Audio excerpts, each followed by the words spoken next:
കശ്മീരിനെ കുറിച്ച് പറയുമ്പോൾ ഇന്നത്തെ ഏറ്റവും പ്രധാനപ്പെട്ട നിർണായകമായ നീക്കമെന്നത് കേന്ദ്ര മന്ത്രിസഭാ യോഗം തന്നെയാണ്. ഇതുവരെ സ്വീകരിച്ച നടപടികൾ പ്രധാനമന്ത്രി വിശദീകരിക്കും. ഇനി എന്തു ചെയ്യണം എന്നതടക്കമുള്ള കാര്യങ്ങൾ ചർച്ചയാകും. ഒപ്പം തന്നെ ഇന്നലെ രാത്രിയും വലിയ പ്രകോപനമാണ് അതിർത്തിയിൽ പാകിസ്ഥാൻ നടത്തിയത്. സൈന്യം ശക്തമായി തിരിച്ചടിക്കുന്നുണ്ടായിരുന്നു. ഒപ്പം തന്നെ ഈ ഭീകരർക്കായുള്ള തെരച്ചിൽ ഇപ്പോഴും തുടരുന്നു എന്നതാണ് ഏറ്റവും പ്രധാനപ്പെട്ട മറ്റൊരു വസ്തുത എന്ന് പറയുന്നത്. സ്വാതി കൂടി നമ്മളോടൊപ്പം ചേരുകയാണ്. നോക്കാം എന്താണ് സംഭവിച്ചുകൊണ്ടിരിക്കുന്നതെന്ന്, ഇന്നത്തെ ദിവസത്തിന്റെ വാർത്താ പ്രാധാന്യം എന്തെന്ന്. Swathi, good morning.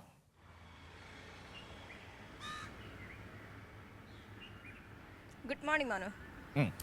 സ്വാതി, ഇന്നത്തെ ഏറ്റവും പ്രധാനപ്പെട്ട കാര്യമെന്ന് പറയുന്നത് കേന്ദ്ര മന്ത്രിസഭാ യോഗം ചേർന്നു എന്നത് തന്നെയാണ്. സുരക്ഷാ കാര്യങ്ങൾ നിരീക്ഷിക്കുന്ന കേന്ദ്ര മന്ത്രിസഭാ യോഗം, അതിൽ ഇതുവരെ സ്വീകരിച്ച നടപടികൾ എന്ത്, ഇനി സ്വീകരിക്കാൻ പോകുന്നതെന്ത് തുടങ്ങിയ കാര്യങ്ങൾ പ്രധാനമന്ത്രി വിശദീകരിക്കുമെന്നാണ് നമുക്ക് മനസ്സിലാക്കാൻ കഴിയുന്നത്. അതോടൊപ്പം തന്നെ എന്തുകൊണ്ടാണ് ഈ ഭീകരരെ ഇനിയും പിടികൂടാൻ കഴിയാത്തത് എന്ന വളരെ പ്രധാനപ്പെട്ട ചോദ്യം ഇതേ കേന്ദ്ര മന്ത്രിസഭയ്ക്കെതിരെ ഉയർന്നു വരികയാണ്. പക്ഷേ അതിനെ അഡ്രസ്സ് ചെയ്യുന്നുമില്ല എന്ന കാതലായ പ്രശ്നവും നിൽക്കുന്നുണ്ട്.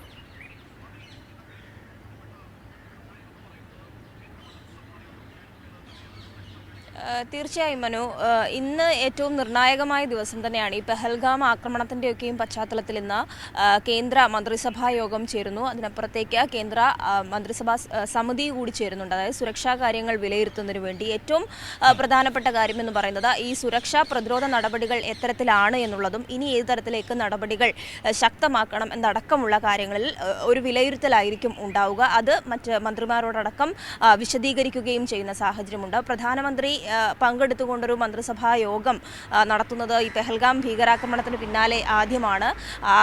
നേരത്തെ തന്നെ സർവകക്ഷി യോഗം അടക്കം വിളിച്ചപ്പോൾ പ്രധാനമന്ത്രി പങ്കെടുക്കാത്ത സാഹചര്യം ഉണ്ടായിരുന്നു. നരേന്ദ്രമോദി അന്ന് ബീഹാറിൽ റാലിയിൽ പങ്കെടുത്ത് സംസാരിക്കുകയും ചെയ്തു. അത്തരത്തിൽ ഏറ്റവും സുപ്രധാനമായ നിമിഷങ്ങളിലേക്ക് തന്നെയാണ് പോകുന്നത്. കാരണം കഴിഞ്ഞ ദിവസം പ്രതിരോധ മറ്റ് മേധാവികൾ, സൈനിക മേധാവികളുമായൊക്കെയും വലിയ കൂടിക്കാഴ്ചകൾ രാജ്യ തലസ്ഥാനത്ത് നടന്നിരുന്നു. വിവിധ സേനാ മേധാവികളോട്, കര, വ്യോമ, നാവികസേന മേധാവികൾ, അതോടൊപ്പം തന്നെ സുരക്ഷാ ഉപദേഷ്ടാവ്, പ്രതിരോധ മന്ത്രി രാജ്നാഥ് സിംഗ് ഉൾപ്പെടെയുള്ളവരുമായി കൂടിക്കാഴ്ച നടത്തുന്ന സാഹചര്യമുണ്ടായി. അതിനൊക്കെ ശേഷം നിർണായകമായി പുറത്തു വന്ന വിവരങ്ങൾ എന്ന് പറയുന്നത് ഈ സേനയ്ക്ക് പൂർണ്ണമായി ഒരു അധികാരം കൊടുത്തിട്ടുണ്ട്. എല്ലാ സ്വാതന്ത്ര്യവും ഏത് തരത്തിലായിരിക്കണം നടപടികൾ സ്വീകരിക്കേണ്ടത്, കനത്ത തിരിച്ചടി തന്നെ ഈ പെഹൽഗാം ഭീകരാക്രമണവുമായി ബന്ധപ്പെട്ട് നൽകണം. അത് ഏത് തരത്തിലായിരിക്കും, ഏത് മാർഗമാണ്, ഏത് സമയമാണ് എന്നൊക്കെയും പൂർണ്ണമായും സൈന്യത്തിന് തന്നെ തീരുമാനിക്കാം. ഇന്ത്യയുടെ സായുധ സേനയ്ക്ക് പൂർണ്ണ പിന്തുണ അറിയിച്ചുകൊണ്ടുള്ള ഒരു യോഗമാണ് കഴിഞ്ഞ ദിവസം ഉണ്ടായത് പ്രധാനമന്ത്രിയുടെ നേതൃത്വത്തിൽ. അത്തരത്തിൽ നോക്കുമ്പോൾ പൂർണ്ണമായും ഈ ഭീകരാക്രമണം നടത്തിയ ഭീകരരിലേക്ക് എത്തിച്ചേരുവാനുള്ള സമയമായി എന്നുള്ളൊരു നിർദ്ദേശം തന്നെയാണ് കഴിഞ്ഞ ദിവസം പ്രധാനമന്ത്രി പങ്കെടുത്തുകൊണ്ട് നടത്തിയ യോഗങ്ങളിലുണ്ടായത്. അതുകൊണ്ട് തന്നെ അത്തരത്തിലുള്ള നിർണായക യോഗത്തിന് ശേഷമാണ് ഇന്ന് കേന്ദ്ര മന്ത്രിസഭാ യോഗവും സുരക്ഷാ സമിതിയും ചേരുന്നത്. ഇതൊക്കെ തന്നെയും വിശദീകരിക്കും. അതോടൊപ്പം നേരത്തെ സൂചിപ്പിച്ച പോലെ ഈ പ്രതിരോധ നടപടികൾ സംബന്ധിച്ച് പാക് അതിർത്തിയിൽ, രാജ്യ അതിർത്തിയിൽ ഇപ്പോഴും പാക് പ്രകോപനം തുടരുന്ന ഒരു സമയം തന്നെയാണ്. അതിൽ ഏത് തരത്തിലുള്ള തിരിച്ചടികളാണ് നൽകുന്നത് എന്നടക്കമുള്ള സുപ്രധാന വിവരങ്ങളും സുപ്രധാന കാര്യങ്ങളും തന്നെയാണ് ഇന്നത്തെ മന്ത്രിസഭാ യോഗത്തിലും സുരക്ഷാ സമിതിയിലുമടക്കം സമിതിയിലുമടക്കം ചർച്ചയാകുന്നത് എന്ന് തന്നെയാണ് മനസ്സിലാകുന്നത്. അതോടൊപ്പം കഴിഞ്ഞ ദിവസവും പാക് പ്രകോപനം തുടരെ ഉണ്ടാകുകയും സൈന്യം തിരിച്ചടിക്കുകയും ചെയ്യുന്ന സാഹചര്യമുണ്ട്. മാത്രമല്ല, ഏറ്റവും പുതുതായി വരുന്ന വിവരം അനുസരിച്ച് ഏകദേശം 20 കിലോമീറ്റർ പരിധിക്കുള്ളിൽ ഈ ഭീകരരുടെ സാന്നിധ്യം മനസ്സിലാക്കിയിട്ടുണ്ട് എന്നുള്ളതും മാത്രമല്ല അവരെ എത്രയും പെട്ടെന്ന് പിടികൂടുന്നതിന് വേണ്ടിയിട്ടുള്ള നടപടികളിലേക്ക് സൈന്യം പോയിട്ടുണ്ട് എന്നുള്ള വിവരങ്ങൾ കൂടി പുറത്തു വരുന്നുണ്ട്. കഴിഞ്ഞ ദിവസം അവരുടെ സാന്നിധ്യം കണ്ടെത്തിയെന്നും 4 തവണയൊക്കെ അവരുമായി ഏറ്റുമുട്ടൽ നടന്നു എന്നടക്കമുള്ള കാര്യങ്ങൾ പുറത്തു വന്നിരുന്നു. അതിന് പിന്നാലെയാണ് ഇപ്പോൾ വീണ്ടും സാന്നിധ്യം കണ്ടിട്ടുണ്ട്, ഏത് സമയത്തും ഭീകരരെ പിടികൂടും, അത്തരത്തിലേക്ക് സുരക്ഷാ വിന്യാസമടക്കം ശക്തമാക്കിക്കൊണ്ടുള്ള ഒരു നീക്കത്തിലേക്ക് സൈന്യം പോകുകയാണ്. പെഹൽഗാം അന്വേഷണവുമായി ബന്ധപ്പെട്ട് തന്നെ, ഈ ഭീകരാക്രമണത്തിലെ അന്വേഷണവുമായി ബന്ധപ്പെട്ട് 40 അന്വേഷണ സംഘത്തിൽ 40 അംഗങ്ങളെ കൂടി NIA അടക്കം കൂടുതലായി വിന്യസിച്ചിട്ടുണ്ട് എന്നുള്ള വിവരങ്ങൾ കൂടി പുറത്തു വരുന്നുണ്ട്. കഴിഞ്ഞ ദിവസം NIA ഈ അന്വേഷണവുമായി മുന്നോട്ട് പോകുമ്പോൾ ഈ പാക് ഭീകരരുടെ അല്ലെങ്കിൽ പാക് സാന്നിധ്യമടക്കം പാക് പങ്ക് വെളിപ്പെടുത്തുന്ന ഒരുപാട് വിവരങ്ങൾ ചില വൃത്തങ്ങൾ പുറത്തുവിട്ടിരുന്നു. അതിൻ്റെ ഭാഗമായി തന്നെ കൂടുതൽ അംഗങ്ങളെ ഈ അന്വേഷണത്തിൻ്റെ ഭാഗമായി കൊണ്ടുവരാൻ വേണ്ടി NIA തീരുമാനിക്കുകയും 40ഓളം അംഗങ്ങളെ അതിൻ്റെ ഭാഗമായി വീണ്ടും വിന്യസിക്കുകയും ചെയ്തിട്ടുണ്ട്.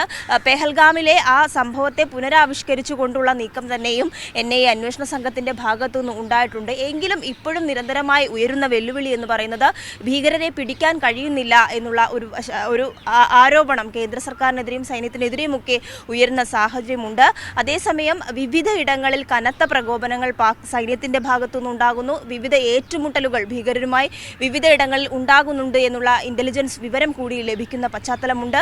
മാത്രമല്ല മറ്റ് രാജ്യങ്ങളുമായുള്ള നിരന്തരമായ ഫോൺ സംഭാഷണങ്ങൾ ഇന്ത്യയുടെ ഭാഗത്തുനിന്നും പാകിസ്ഥാന്റെ ഭാഗത്തുനിന്നും ഉണ്ടാകുന്നുണ്ട്. അന്താരാഷ്ട്ര തലത്തിൽ തന്നെ വലിയൊരു ഇടപെടൽ ഈ വിഷയവുമായി ഉണ്ടാകുന്നുണ്ട് എന്നുള്ളതും ഏറ്റവും പ്രധാനമായി നോക്കിക്കാണേണ്ടതാണ്. കഴിഞ്ഞ ദിവസം ഇപ്പോൾ പാക് മന്ത്രിയുടെ ഒരു പ്രസ്താവന കൂടി പുറത്തു വന്നിട്ടുണ്ട്. അതായത് 24 മുതൽ 36 മണിക്കൂറിനുള്ളിൽ ഇന്ത്യ തിരിച്ചടിക്കുമെന്നുള്ള ഇന്റലിജൻസ് വിവരം പാകിസ്ഥാന് ലഭിച്ചിട്ടുണ്ട് എന്നുള്ള കാര്യമാണ് പാക് മന്ത്രിയുടെ പ്രതികരണത്തിൽ പറയുന്നത്.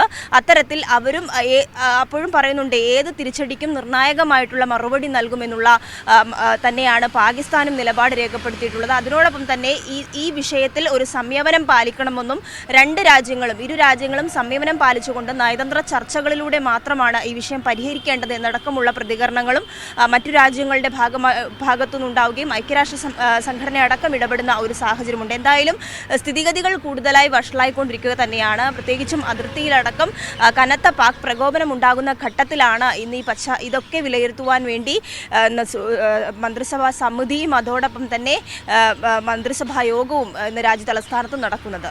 മനു, ശരി, ഏതായാലും മന്ത്രിസഭാ യോഗം, സുരക്ഷാ കാര്യങ്ങൾ വിലയിരുത്തുന്നുള്ള പ്രത്യേക സമിതി യോഗം ഇതൊക്കെ ഇന്ന് ചേരുകയാണ്. ഏറ്റവും നിർണായകമായ ദിവസം കൂടിയാണ്. എന്ത് തരത്തിലുള്ള തീരുമാനങ്ങളാണ് ഉണ്ടാകാൻ പോകുന്നതെന്ന് നമ്മൾ ആകാംക്ഷയോടെ കാത്തിരിക്കുകയാണ്.